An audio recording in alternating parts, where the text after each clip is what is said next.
대전 지역 출정식, 부평역 유세 이럴 때 본인이 직접 허위 사실을 공표합니다. 이게 의혹이 아니라 사실 아니냐? 그리고 심지어는 민주당, 중앙당, 각 시도 지부, 지구당사에 한인옥 10억 수수, 온 국민은 분노한다.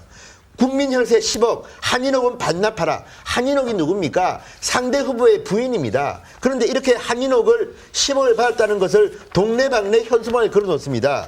여기에 미치지 않고 이 민주당은 민주당보, 특별당보를 또 발간합니다. 명백한 증거 드러난 한인옥 게이트.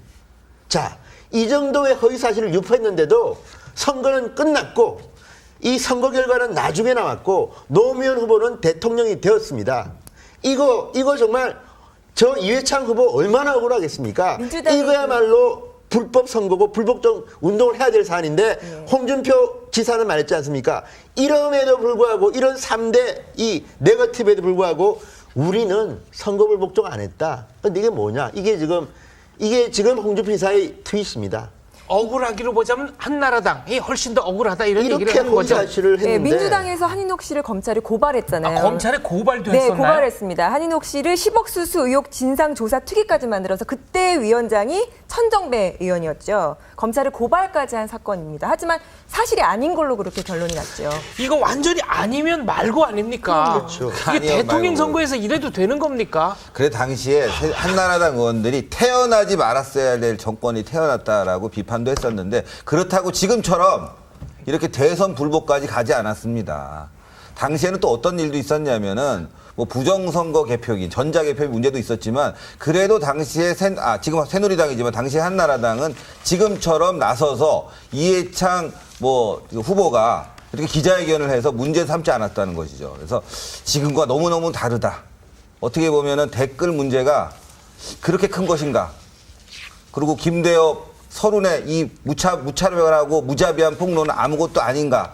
민주당 의원들은 지금 한 번쯤 이 방송을 보시면서 과거를 한번 돌아봤으면 좋겠어요. 이 역지사지가 잘 안 되는 분들 그렇죠. 같습니다. 근데 저도 개인적으로는 지금 민주당이 의혹을 제기한 것처럼 군과 국정원의 직원들이 만약에 이렇게 불법적으로 뭐 댓글도 달고 트윗을 날렸다면 저는 현행법에 의해서 처벌받아야 맞다고 봅니다. 그건 문제가 있는 거죠. 근데 네. 다만 이 진실이 그럼 누가 옳으냐? 과연 진실이 무엇인가? 판결까지 기다려야 됩니다. 그리고 지금은 논쟁 중입니다. 다툼 중인 상황을 이렇게 떠벌려서 이석기 의원도 지금 수사하고 있는 검찰 국정원 막 흔드는 것은 정말 이거는 문제가 있고요. 조금만 차분하게 민주당은 조금만 더 차분하게 상황을 좀 보십시오. 네, 잠시 열기를 가라앉히고 1분만 쉬었다가 가겠습니다. 채널 고정. 네, 어머님. AIG 명품 부모님 보험은 70살이 넘으셔도 암, 뇌졸중, 급성심근경색을 보장해드립니다. 얼만데요? 또 중증 치매나 활동 불능으로 진단받으시고 90일 이후에도 호전되지 않을 경우 간병비를 일시금으로 드리고 있어요. 아, 그래서 얼마? 게다가 수술비와 입원 일당이 정액으로 보장되니까 평소에도 든든하실 거예요. 아유, 그러니까 보험료가 얼마냐고. 역시 보장이 아무리 좋아도 보험료 걱정이 제일 앞서시죠? 지금 AIG에 전화 주시면 보장도 보험료도 마음에 쏙 들도록 차근차근 꼼꼼하게 상담해 드려요. 고혈압이나 당뇨가 있어도 가입 상담이 가능하니까 걱정만 하지 마시고 지금 바로 전화 주세요. 1577-6426. 3년 만기 재가입 상품으로 만기 및 해지 환급금이 없으며 재가입을 통해 80세까지, 일부 담보는 90세까지 연장할 수 있고 재가입 시 보험료가 인상될 수 있습니다. 대한민국의 민주주의가 조롱당하고 있고 국민들이 조롱당하고 있습니다. 이 선거 결과가 승복할 수 있는 것이었느냐? 선거 결과가 100만 표 차이로 됐다는 것이 문제가 아니라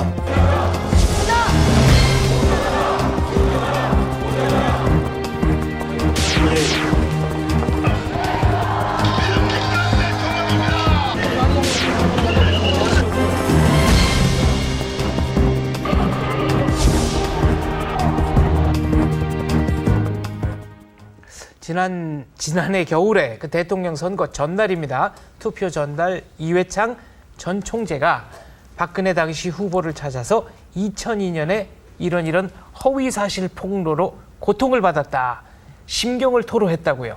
돌아가시면 사리가 나올 수도 있다는 생각이 듭니다. 지금 대한민국에서 굉장히 억울하신 분 중에 한 분이에요. 부인도 돈을 받았다고 능욕을 당했고 아들도 그렇게 언론에 굴욕을 당했고 얼마나 마음이 아프겠어요. 대쪽 같은 성격으로 알려졌는데 게다가 그 거짓말 했던 사람들이 나중에 다 집행유예나 뭐 기소 뭐 중지나 아니면은 굉장히 솜방망이 처벌을 받고 지금 심지어 정치 활동도 하고 있고 요직에 있습니다. 제일 억울한 분이 아닐까라는 생각이 드네요. 예, 그게요.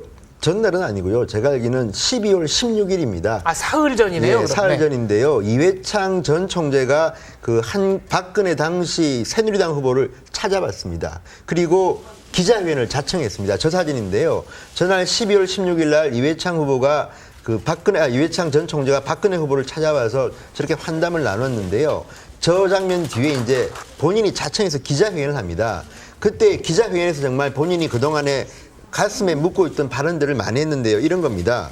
지금 박근혜 후보에 대해서 저쪽에서 하고 있는 네거티브 흑색 선전을 보면서 2002년이 생각났다. 자, 최근 2, 3일 동안 이렇게 가다가는 우리나라가 낭떠러지로 굴러떨어질지도 모르겠다는 위기감을 느껴 이 자리에 섰다. 이렇게 이제 이회창 전 총재는 말씀하시고요. 그 다음에 이제 이 세 가지 네거티브를 이야기하는데 나는 과거 몇 번의 대선에서 치욕스러운 혼탁 선거로 얻은 교훈들을 국민들이 이미 잊고 있는 것처럼 보인다. 그래서 제 당사자인 제가 지금 3대 공작 사건들을 언급하면서 지금 박근혜 후보와 문재인 후보의 이 네거티브 캠페인을 보면서 이래서는 안 되겠다.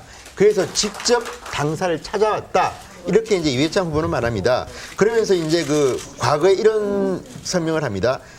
심지어 노무현 후보는 후보 TV 연설에서 대부분의 시간을 3대 의혹 사건, 주로 한인옥 여사의 기안건설 사건을 갖고 저를 무차별적으로 공격했다. 그 다음에 당시 한나라당에서는 이 사건이 모두 허위임을 낱낱이 밝히고 반박했음에도 불구하고 진실은 외면되었다. 이 세 가지 의혹 사건이 모두 완전히 100% 허위 날조된 것으로 밝혀진 뒤는 이미 선거가 끝난 뒤였다. 이런 이야기입니다. 그러니까 사과도 없었고 예. 당연히 선거 결과에 번복도 없었고 검찰 수사가 선거 이후까지 이어졌습니다. 조기에 수사가 마무리됐으면 선거 결과가 좀 달라질 수 있었을 텐데 그 선거가 대선 이후까지 수사가 이어지다 보니까 더 의혹이 증폭된 부분이 있죠. 그 수사를 끌었던 사람은 또 승진이 됐다는 얘기가 있습니다. 그리고요, 이 자리에서 이 전 총재가 한 말 중에 하나는 김대엽 병풍 의혹 사건 하나만으로 지지율이 11.8% 하락한 것으로 조사에서 나왔다. 11.8%가 떨어졌다는 겁니다. 그러면 그거는 그러니까 네거티브 캠페인이 효과를 봤다는 거죠. 네. 그거는 진짜 당락이 뒤바뀐 정도의 뒤바뀔 정도에. 그리고 또 하나는요. 이회창 총재를 보면 지금 대표지만 지금 이제 총재 그 당시에 총재 김대중 이회창 선거도 참 억울했습니다. 그 당시에 인터넷 신문 하는 신문이 오마이뉴스입니다. 지금 97년 선거 그렇죠. 말씀을 하시는 거죠? 악마 네. 조작극이라고 그래서 효순이 미선이 촛불 시위 생각나시죠? 사실 효순이 미선이 사건만 생각해도 미군의 실수, 훈련 중 벌어진 사고를 마치 미군이 두 여학생을 일부러 깔아 죽였다. 이렇게 선동을 해서 촛불 시위를 벌였습니다. 그래서 반미 분위기가 고조돼서 이회창 후보의 낙선에, 낙마에 상당히 큰 영향을 주었다. 이렇게 생각합니다. 오늘 김한길 대표도 네. 문재인 후보 얘기 전에 공식적으로 얘기를 하신 게 있죠. 네, 얘기를 했는데요. 박 대통령은 이제라도 이 사건의 진실을 규명하기 위한 대통령의 확고한 의지를 국민에게 천명해야 한다. 그리고 지금이라도 윤석열 전 수사팀장을 특임검사를 임명해서 이 사건을 제대로 수사하는 정권을 주는 게 이 사태를 정리할 수 있는 방안이라고 했는데요. 저는 윤 전 수사팀장을 특임검사를 이게 절차가 그렇다면은 임명을 다시 해서 끝까지 가도 된다고 생각합니다. 왜냐하면 제가 듣기로는 이 검사는 이 사건을 끝까지 가도 이게 대선에 영향을 주지 않고 있다는 생각을 하신다고 들었거든요. 예, 우리가 국민들도 이 5만 건이 어떤 건지 얼마나 영향을 주지 못했는지를 진실을 펼펼 좀 다 아실 거라고 저는 생각을 합니다. 자, 문재인 의원 이렇게 직접 발언하신 거는 좀 의외였습니다. 어떤 속내를 갖고 계시다. 근데 문재인 의원이 저는 개인적으로는 그런 생각을 합니다. 정치인으로 국회의원으로 입문한 뒤에 그 전에 이제 비서실장 문재인 때와는 이미지가 많이 바뀐 것 같습니다. 상당히 조급하고 본인이 억울한 게 있으면 그냥 바로 이 발설하는 이런 스타일 같습니다. 한번 사귀는 게 아니고요. 네. 적어도 그 과거에 정치를 오래 했던 사람들 같으면 문재인 의원에게 충고를 할 겁니다. 지금은 당신이 나설 때가 아니다. 지금 제가 볼 때는요, 김한길 대표나 이 원내 대변인은 이거는 대선 불복은 아니다. 대통령 선거 다시 하자는 건 아니다고 선을 긋고는 있지만 지금 동시다발적으로 나오고 있는 중진 의원들, 과거에 당대표를 지내신 분도 있고 서른 뭐 삼선 의원들이 많은데 이런 분들이 발언을 가만히 듣고 있으면요, 지금 정작 민주당의 그 주요 라인 김한길 대표는 사실 세가 좀 약한 사람입니다. 그러면 세가 강한 친노 그룹이나 이런 데서 볼 때는 자, 지금은 이제 우리가 치고 나가야 된다. 대선 불복종 운동이라도 하자. 이렇게 해서 본인이 한번 뜨든지 아니면 정말 민주당의 분위기를 이렇게 몰고 가겠다는 생각이 있는 거로도 저는 보입니다. 그러면 이게 친노 세력의 어떤 계획된 말하자면 행동이다. 어쨌든 정세균 전 당대표는 중진이시지만 친노 그룹에 가깝고요. 네. 문재인 의원 본인은 친노의 핵심이고요. 그다음에 박영선 의원이나 쭉 보면 친노 그룹과 가까운 분들이 발언이 많고 네. 박지원 의원은 조금 다른 것 같습니다. 이 사람 발언은 해석하기에 따라서는 대선 불복일 수도 있고 아닐 수도 있는 발언 같은데 이렇게 중진들이 어쨌든 민주당을 대표하는 여러 명의 중진들이 나선 걸 보면 지금 민주당 의원들의 속마음이 어디에 있는지 알 수 있습니다. 아마 저는 다시 이제 이 민주당은 천막 당사로 다해갈 것 같습니다. 금강산 관광 목 내놓고 가기 싫다. 이게 정치적 댓글로 본 게 검찰입니다. 금강산 관광 개성공단 지금 박근혜 정부 추진하고 있습니다. 검찰이 그러면 어느 편, 국정원이나 군이 어느 편에 서서 글을 썼겠습니까? 당연히 국민의 편에 서서 대북 안보에 대한 경각심을 높이고자 하는 행동을 가지고 정치적으로보다 북한을 비판하는 일을 사이버 전선에서 활동하는 일을 갖다가 정치적으로 본다면 큰 문제가 있다. 문재인 의원 선거 결과 승복하시고 그다음에 재판 결과 확인하십시오. 자, 이거 정리를 좀 해주시죠. 알기 쉽게 선명하게 좀 얘기해 주십시오. 이회창 후보는 억울했다. 민주당은 조금 더 신중하게 현실을 판단하라. 이 두 가지로 요약하겠습니다. 민주주의를 사랑하고 아끼는 국민 입장에서 한 말씀 드립니다.